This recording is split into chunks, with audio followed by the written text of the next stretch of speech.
This movie took everything just that you like fills about me Star up Wars, that you with love so about Star much Wars, rage inside of my body that it starts lighting my brain cells. Just breathe. Now reach out. When you hear Star Wars, what do you feel? Goosebumps, excitement, anger, nostalgia, disappointment, hope? A Russ Cole from True Detective Season 1 sized dose of nihilism? I'm starting this video as your very expensive therapist, or Darth Vader would, and I'm asking you to search your feelings. If there's any one word that could describe the age of the internet, it's probably discourse.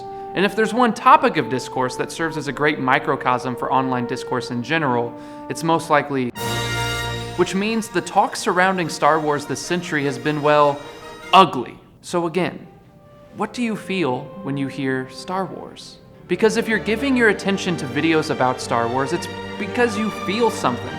After all, as the nun in Lady Bird observed, don't you think maybe they are the same thing? Love and attention? Even if that attention is negative, no one wastes large amounts of energy critiquing something they don't care about. Which means, oddly enough, how you talk about Star Wars reveals how you see the world around you. Which is precisely why I believe Star Wars discourse is so specifically vile. By talking about Star Wars, we are also talking about more than Star Wars. Okay, that's a big statement. These are movies about wizards with laser swords and goofy androids, right? But there's also something more going on. Why else would we be so invested? So strap in, we're about to go plaid in ludicrous speed through Star Wars discourse. But first, we need to talk about...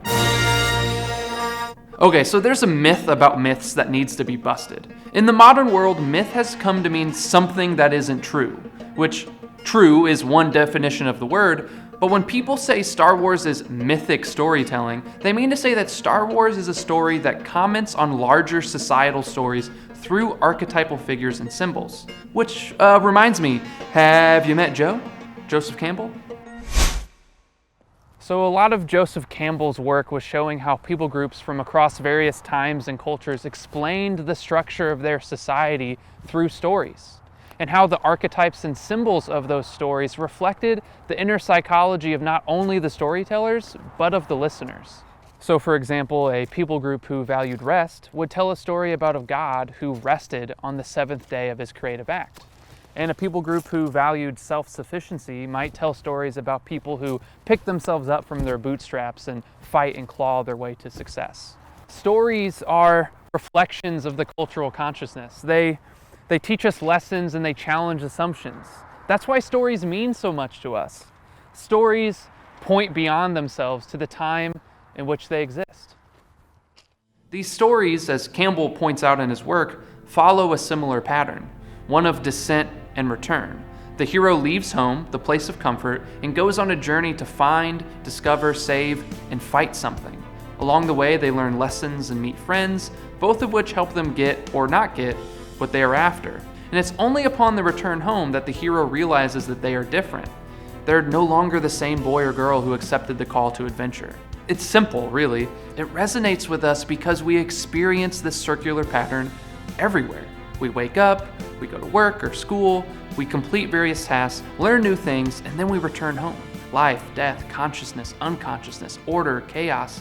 This pattern is built into the very fabric of our lives. And when a story mirrors this pattern effectively, paired with symbols and archetypes we recognize, they transcend simple entertainment. The heart of a myth like Star Wars isn't found in special effects, lightsabers, stormtroopers, or X-Wings. The heart of Star Wars is found in good versus evil, the transition from boyhood to manhood, accepting the call to adventure, leaving home, and seeing all things held together by one force. But I'm not making this up. All this comes straight from the George's mouth. Well, when I did Star Wars, I consciously set about to recreate myths and the classic mythological motifs to deal with issues that existed today. And that, all you Wookiees and Twi'leks, is why Star Wars discourse is so antagonistic and passionate. Because when we talk about Star Wars, we are talking about more than Star Wars. We are talking about how we see the world. Like the myths of old, in a subtle way, Star Wars taught us values and gave us icons and figures to model our own ascent into adulthood. And all of this leads to a question. What happens when that myth is reinterpreted? Hi. Are you someone who hates The Last Jedi? Are you tired of other people telling you why you didn't like the film? I can see how that'd be upsetting. But may I suggest that you engage with an argument and not perceive it as a personal attack? Look, we're all friends here, and I merely seek to understand how some people respond to the mythic elements of the new Star Wars film, and why we all love it. So just relax and enjoy the rest of the program. Oh, and by the way, okay boomer is not the equivalent of the N-word. That's just dumb. Ever since The Last Jedi came out, I've been thinking about a statement a YouTuber I follow said. The Last Jedi is a good Rian Johnson movie. It's just not a good Star Wars movie.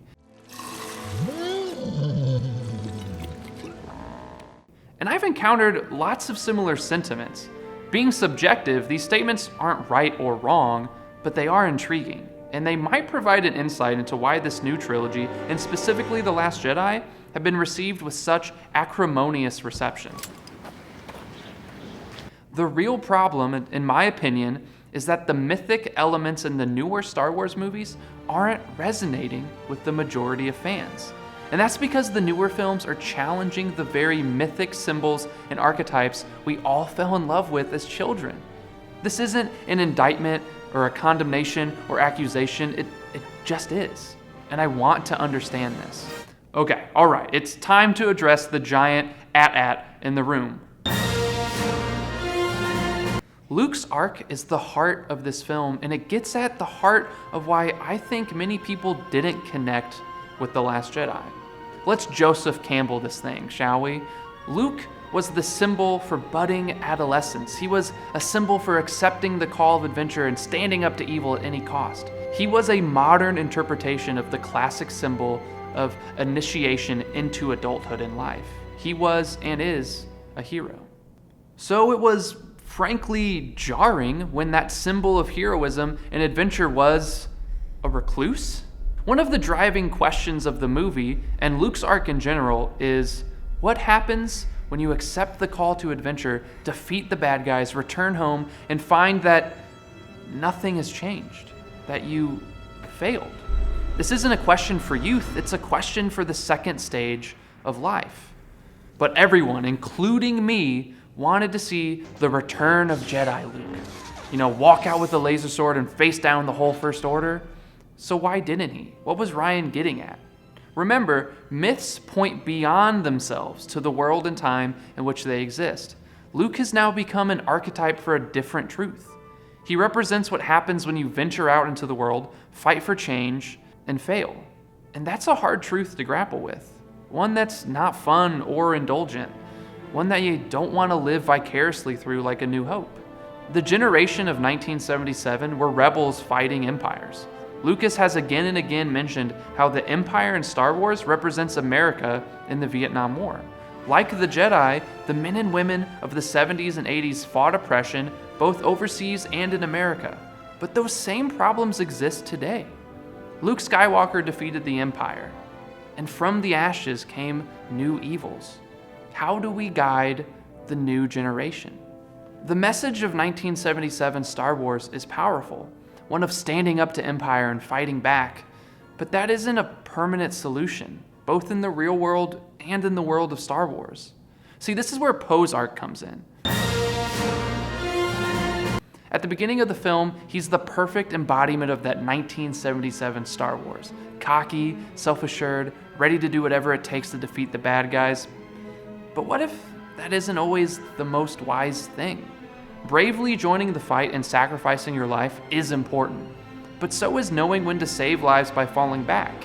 What if it's more wise when, as Rose says, not fighting what we hate, saving what we love? There's a reckless danger to always firing your gun. Sometimes failure is the greatest teacher.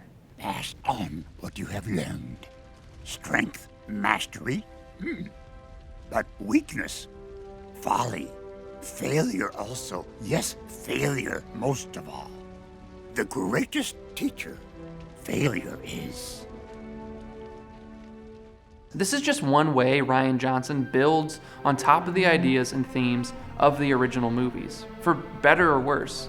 Maybe you don't see the world that way, which is perhaps one reason the movie didn't resonate with you, because we're talking about more than Star Wars.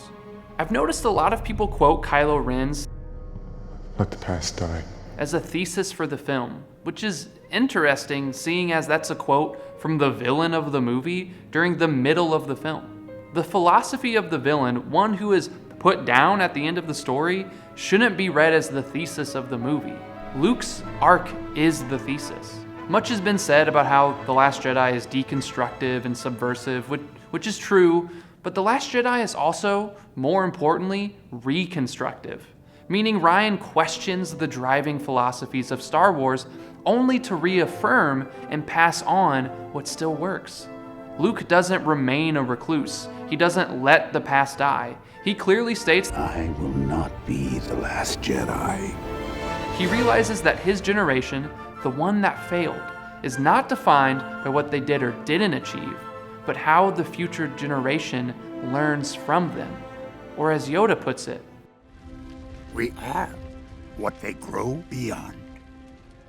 That is the true burden of all masters. one generation cannot fix the galaxy alone.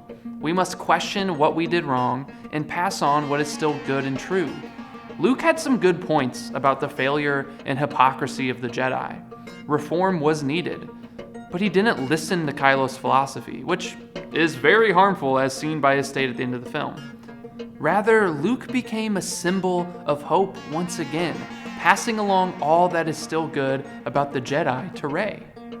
The Last Jedi raises important questions about how to navigate the modern world. That failure is the greatest lesson if you choose to listen to it.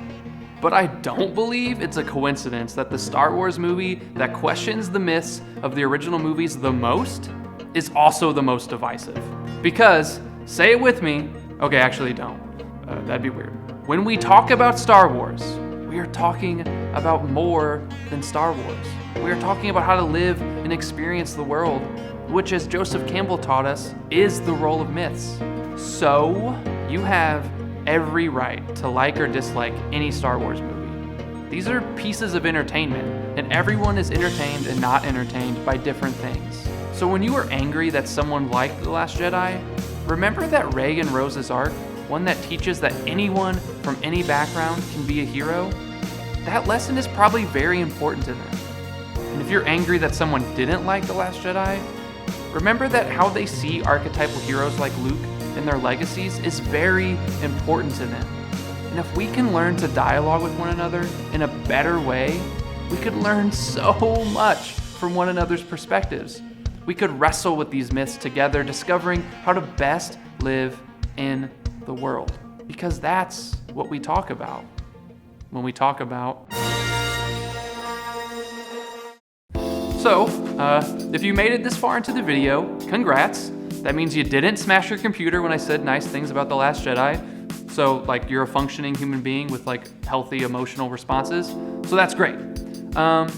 Look, with this video, I just wanted to explore why we all love Star Wars so much. Why it's so important that we have to get on message threads and YouTube comment sections and just say the most mean, nasty things to random strangers. Like, what makes us do that? And I think doing this video and writing this essay helped me see how Star Wars even shaped my own childhood and how I see the world and good guys and bad guys. And so really that's all I wanted to do, whether you liked The Last Jedi or not. I just wanted to get at the heart of Star Wars. So if you for some reason found yourself liking my insights, then I would ask that you check out my book, The Boy Who Cried Lone Wolf, on Amazon. It's filled with my thoughts and reflections and stories on being single and dating. It's a quick read and you can finish it before the end of the year. And in fact, you could probably even brag to your friends that you actually read one book this year. And also I want to shout out to our patrons who... Were you there the whole time? I've been farting a lot, so I don't know if that's been ideal for you. If you love our mission and supporting positivity and bringing it to the internet, you too, for just even $1 a month, can support us and get your names in the credits. Like, look, there's space for you, butt lover 79. You could go right there. So yeah, that's it. So I'm out of here. I've clearly overstayed my welcome, and I'm gonna go. And may the Force be with you. Huh?